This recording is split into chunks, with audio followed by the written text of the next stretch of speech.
ডিপ্রেশনে ভুগছেন, পেরেশানিতে আছেন, খুব বেশি দুশ্চিন্তায় আছেন, কোনো কিছু ভালো লাগছে না, আল্লাহর সাথে একটু কথা বলেন। আল্লাহ, আপনি আমার সৃষ্টিকর্তা, আপনি আমার মালিক, আপনার কাছে আমার ফিরে যেতে হবে। আপনার কত অবাধ্য হয়েছি, কত নাফরমানি করেছি, কত সীমালঙ্ঘন করেছি, কত নির্দেশ অমান্য করেছি, কত নিষেধ লঙ্ঘন করেছি। আল্লাহ, এগুলোর জন্য পাকড়াও করলে আমার কোনো উপায় থাকবে না। মালিক, এখনো নাকের ডগা নিঃশ্বাস আছে, এখনো ক্ষমা চাওয়ার সুযোগ আছে। আপনি ক্ষমা চাইলে ক্ষমা করে দেন।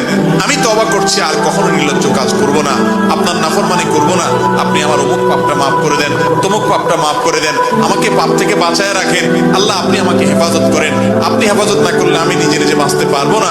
মালিক, আপনি রহম করেন। আল্লাহর সাথে একটু কথা বলেন। আল্লাহর কসম, সালহাতুস সঙ্গে বুদি দিল খারাস, আজমুদে এক জামানা খাকে বাস।